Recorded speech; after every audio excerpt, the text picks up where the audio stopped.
94 EG hatch. Yes, we're back in a Honda. It's been a while. It hasn't been since Zach's hatch since we've done something like this. However, this is a little bit different. This is probably the ultimate sleeper hatch I've ever seen. If you might remember, 2 years ago, back in the early days of the channel, I filmed this car for my buddy Andrew back when he owned this car.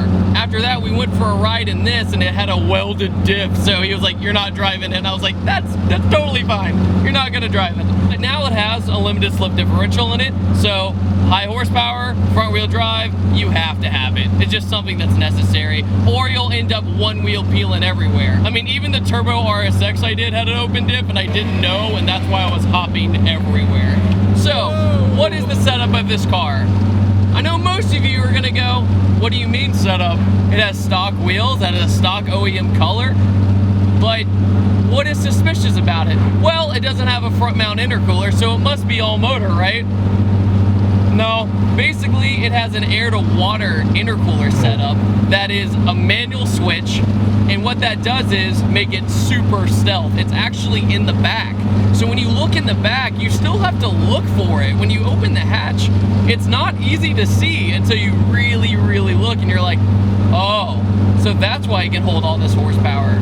So the block, it's a B18 block and it has a B16 head. So like many Hondas, you can Frankenstein kind of everything. That's why so many people use Honda as a platform to learn, because it's so simple. It's like, oh wait, can I use it? You could probably use whatever you want. So when you pop the hood, if you don't know what you're looking at, you have to really look for the big turbo as well.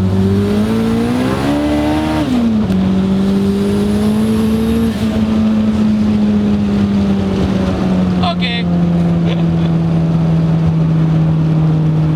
That was awesome. When you felt the complete boost kick in, started snagging me to the right a little bit, so I had to kick out of it, but it's pretty ridiculous. It's awesome. So it's a 6061 turbo by Turbonetics, and it's buried deep in there. A lot of people do kind of the setup to where it's blatantly there, but this, it looks like a daily driver Civic, and that's what's so great about it. The car is running on E85, so you gotta keep a gallon with you sometimes, or a couple gallons. Your gas mile isn't that great for a 4-cylinder, but who cares? You're just building this car to go fast anyways. The tire on this, they're Mickey Thompsons, which blew me away, because when you look at the stock wheels, you're like, there's no way you could fit that kind of tire on it, and then you see it and you're like, okay, I see you. What else is so funny is so many people don't take this car seriously. The owner, who is now Rob, who used to drive it all the time anyways, he'll go up to somebody and be like, "Hey, do you want to check out my Honda? It's really fast." And then the people are like, "What? Are you serious?" They think it's a joke, and then they see the setup or they see the car actually go, and they're like, okay, I was wrong.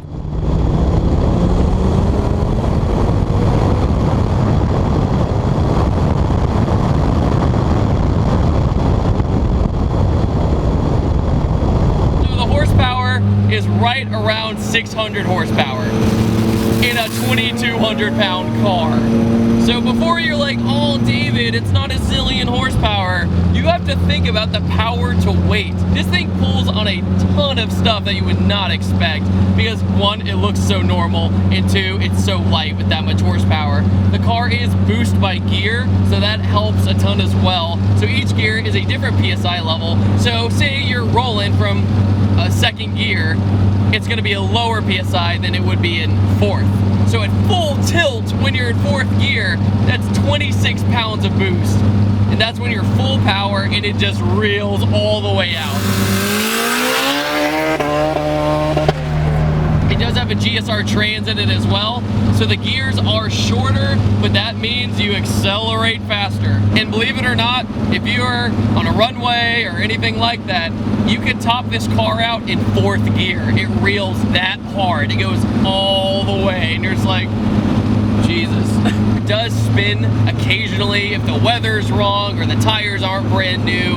But what Rob does during that is just turn the boost down in each gear, and he figures it out. He figures out what is best for the car at that very moment. Occasionally things in the tuning world are trial and error. Actually, no, let me go back. Everything is trial and error in the tuning world. What else is interesting is, as I cruise around, this car has a full exhaust on it. Now, normally when you're in this kind of power level, a lot of people kind of go bonkers and do a hood exit or fender exit or open downpipe like Zach's hatch was at one point.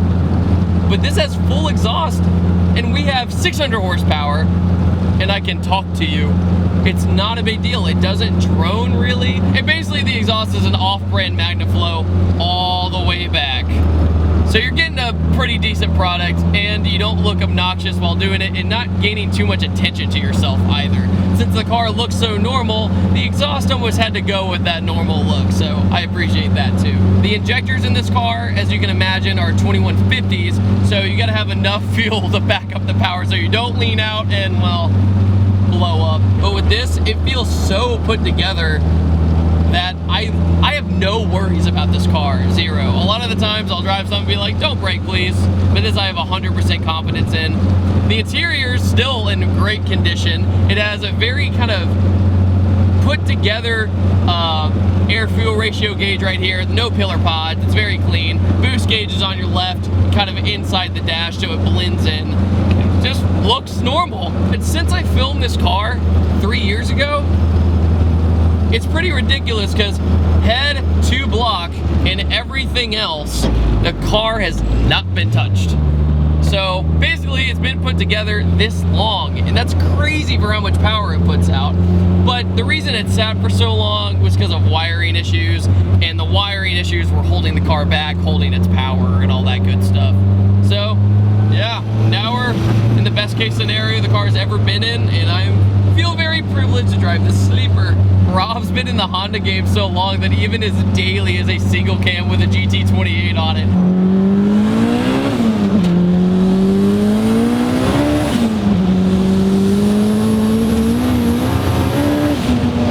Woo! That's what I'm talking about.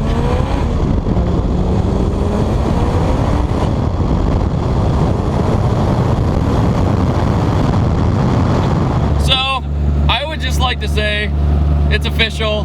This is first the fastest front wheel drive car I've ever driven by a lot, and two, it's the best Honda I've ever driven, period. The front wheel drive, I will say though, if you're not used to that sensation going that fast in front wheel drive, then there's a little bit of a fear factor. Like, does it scare me a little bit? It scares me just enough to where it's fun, but if you're in the wrong situation, you do not get on this car. Because if you're on a back road or something like that, it will dart you. Because the road, if it has a divot in it, you're gonna go that way or you're gonna go this way, and that's when you let out of it. But once you feel that fourth gear just reel all the way out, it's ridiculous. I'm so focused on the road because this car revs so high that that's all you have to focus on. And you'll see in the very, very corner of your eye, you'll see a little check engine light, and no, it doesn't mean the car is broken. That's your shift light. Another thing I would like to add is the shifter in this thing is fantastic. If you don't remember, when I drove Zach's, his transmission was kind of broken. It was like halfway broken, so you had to force it in there. That's why I missed shifts all the time. But this, I am surprised that I've actually got all my shifts fairly down. They're not the greatest in the world, but I'm glad that I've been able to go into each gear and not be completely out of boost.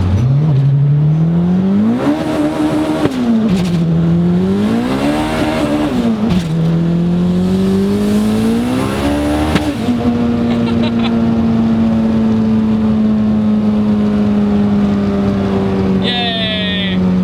Alright guys, I hope you enjoyed this video. I know I did. It was a pleasure to drive such a bonkers little hatch. It kind of opened my eyes to how fun these cars are, and now I kind of see why so many people do these as a platform. So I want to thank Rob so much for letting me drive this beast of a hatch, and I will see you guys next time, and take it easy. Let me know in the comment section below what you think of this thing, and would you expect this thing to be fast when you saw it? So I'll see you guys next time. Take it easy. Have a fantastic day.